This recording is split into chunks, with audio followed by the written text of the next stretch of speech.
عبد القیس کا وفد جب حضرت صلی اللہ علیہ وسلم کے پاس آیا تو آپ نے پوچھا کہ یہ کون سی قوم کے لوگ ہیں یا یہ وفد کہاں کا ہے؟ انہوں نے کہا کہ ربیعہ خاندان کے لوگ ہیں۔ آپ صلی اللہ علیہ وسلم نے فرمایا، مرحبا اس قوم کو یا اس وفد کو، نہ ذلیل ہونے والے نہ شرمندہ ہونے والے، یعنی ان کا آنا بہت خوب ہے۔ وہ کہنے لگے، اے اللہ کے رسول صلی اللہ علیہ وسلم، ہم آپ کی خدمت میں صرف ان حرمت والے مہینوں میں آ سکتے ہیں، کیونکہ ہمارے اور آپ کے درمیان مضر کے کافروں کا قبیلہ آباد ہے۔ پس آپ ہم کو ایک ایسی قطعی بات بتلا دیجئے جس کی خبر ہم اپنے پچھلے لوگوں کو بھی کر دیں جو یہاں نہیں آئے، اور اس پر عمل درآمد کر کے ہم جنت میں داخل ہو جائیں۔ اور انہوں نے آپ سے اپنے برتنوں کے بارے میں بھی پوچھا۔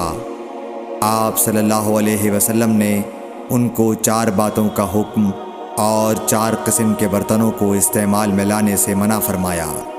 ان کو حکم دیا کہ ایک اکیلے خدا پر ایمان لاؤ۔ پھر آپ صلی اللہ علیہ وسلم نے پوچھا کہ جانتے ہو ایک اکیلے اللہ پر ایمان لانے کا مطلب کیا ہے؟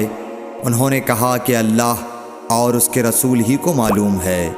آپ نے فرمایا کہ اس بات کی گواہی دینا کہ اللہ کے سوا کوئی معبود نہیں، اور یہ حضرت محمد صلی اللہ علیہ وسلم اس کے سچے رسول ہیں، اور نماز قائم کرنا اور زکوٰۃ ادا کرنا اور رمضان کے روزے رکھنا اور مال غنیمت سے جو ملے اس کا 5واں حصہ مسلمانوں کے بیت المال میں داخل کرنا، اور 4 برتنوں کے استعمال سے آپ صلی اللہ علیہ وسلم نے ان کو منع فرمایا۔ سبز لاکھی مرتبان سے اور کدو کے بنائے ہوئے برتن سے، لکڑی کے کھودے ہوئے برتن سے اور روغنی برتن سے، اور فرمایا کہ ان باتوں کو حفظ کر لو اور ان لوگوں کو بھی بتلا دینا جو تم سے پیچھے ہیں اور یہاں نہیں آئے ہیں۔